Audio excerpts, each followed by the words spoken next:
Olá! Muitas pessoas falam sobre o comportamento afeminado dos homens no Ocidente.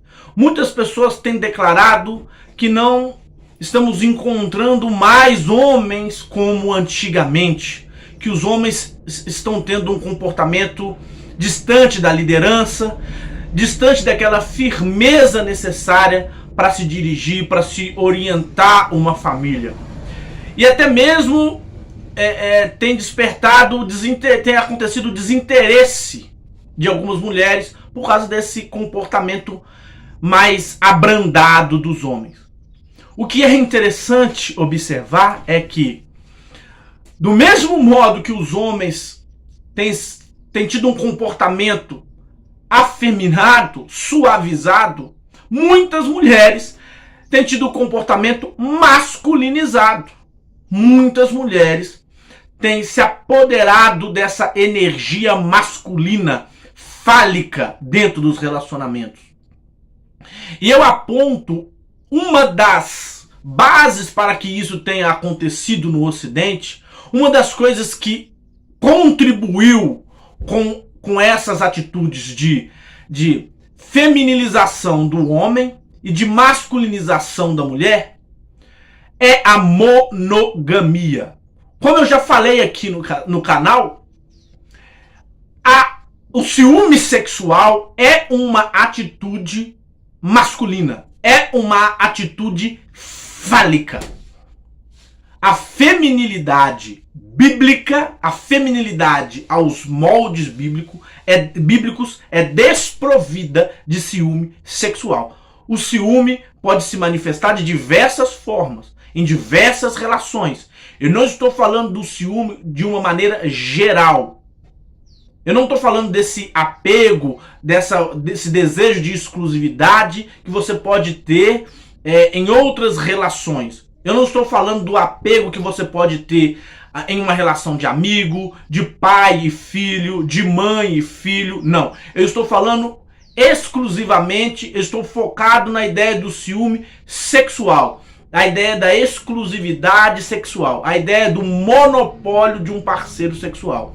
Eu declaro aqui que a feminilidade bíblica é desprovida desta ideia, desse sentimento, desse impulso de exclusividade sexual. Por quê? Simples. A poliginia é regulamentada dentro das Escrituras. E as mulheres na Bíblia viveram em harmonia com esse imaginário, com esse quesito da poliginia, né? Então a gente vê pela regulamentação, pela aprovação de Deus, inclusive o uso da poliginia, no caso do levirato, a gente percebe claramente que dentro da concepção do Deus bíblico, as mulheres são desprovidas, as mulheres não têm porquê de ciúme sexual. Então, dentro dessa ideia, dessa energia masculina, que as mulheres acabam tomando para si, dentro de um ideal monogâmico, dentro de um ideal romântico, existe essa manifestação dessa energia masculina. E eu tenho para mim que elas absorvem, que isso é requerido do homem. Porque elas exigem do homem um comportamento feminino. O comportamento é onde você é exclusivo de um parceiro sexual é feminino. Esse comportamento é sim a forma com que Deus enxerga a atitude da mulher dentro das Escrituras. O homem, na Bíblia, ele não tem obrigação de ser exclusivo, ele tem obrigação de cuidar, de proteger, de ser fiel no sentido da sua masculinidade. Mas ele não tem uma obrigação de exclusividade na Bíblia. A Bíblia não exige isso do homem, né? Mas exige da mulher. Então, a Bíblia tem o ciúme do homem como uma questão de honra. A atitude do homem de ter ciúme, de exigir exclusividade, é inerente à masculinidade bíblica. Então, no sentido masculino, o ciúme é legítimo. O que eu estou falando aqui é que nós não encontramos isso nas mulheres, na feminilidade bíblica. Você vê o caso de Esther, que se casou com Assuero, que tinha várias mulheres, e outros casos relacionados à poliginia. Então é isso que eu quero dizer. O ciúme é uma energia masculina. Quando a mulher tem ciúme, ela está exigindo do homem um comportamento feminino. Ela está exigindo do homem. É como se você colocasse uma barba nas mulheres e um ímã no homem. Então, a monogamia, essa luta por igualdade de comportamento sexual, o um por um monogâmico, se a mulher pode ter só um parceiro, o homem também tem que ter só um parceiro. Esta ideia de igualdade de comportamento sexual, o que ele faz? Ele puxa o homem para um polo feminino, puxa o homem para um comportamento feminino e empurra a mulher também para um comportamento masculino. O que acaba acontecendo é algo meio neutro, uma ideia de neutralidade de comportamento, uma ideia de neutralidade, de igualdade. A monogamia hoje, no momento que nós vivemos, onde o homem não tem nenhuma autoridade mais, onde a masculinidade no homem é mal vista, no homem ela é mal vista. A masculinidade está sendo bem vista em mulheres. Quando uma mulher tem uma energia fálica, ela é tida como uma guerreira, como uma vencedora. Mas quando a masculinidade é vista no homem, ela é tida como tóxica. Ela é tida como uma opressão, como um machismo. Isso tem produzido essa neutralidade. Os relacionamentos não estão funcionando.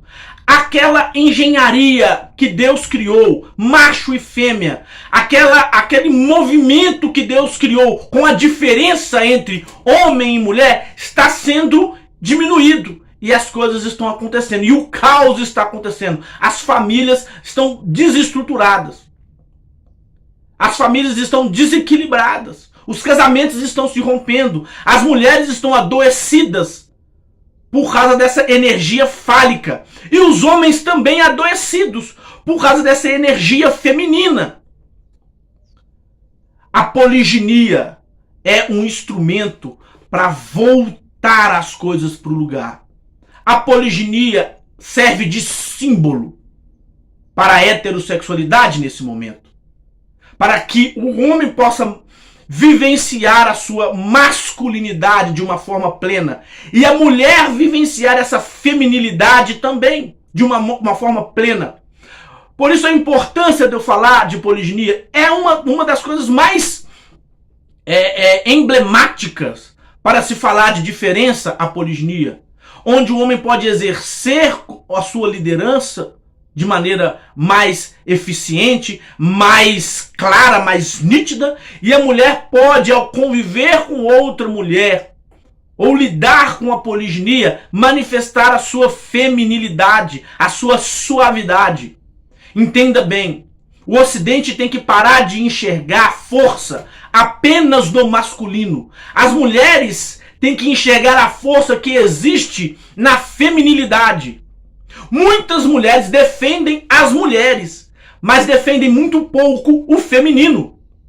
As mulheres têm que entender que a vivência da feminilidade, essa suavidade feminina, a submissão de uma maneira, falando de submissão, de uma maneira saudável aqui, não de uma pessoa oprimindo a outra.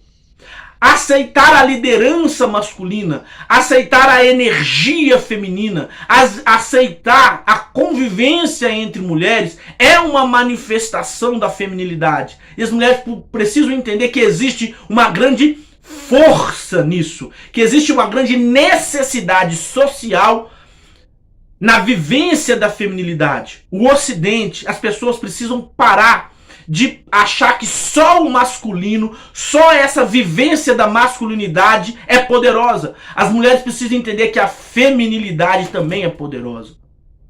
Deus fez o homem apto para a masculinidade e Deus fez a mulher apta para a feminilidade. As energias existem em ambos, em homem e mulher, mas É necessário que a energia masculina seja predominante no homem, assim como a energia feminina seja predominante na mulher, para que essa roda volte a girar, para que essa engrenagem volte a se manifestar, e isso gere vida, e vida em abundância, e isso gere saúde, organização para as famílias. Que as nossas mulheres saibam ser femininas, e os homens saibam ser masculinos, assim como as escrituras estão orientando. Macho e fêmea os fez. E a poliginia é um grande instrumento para isso acontecer. Shalom.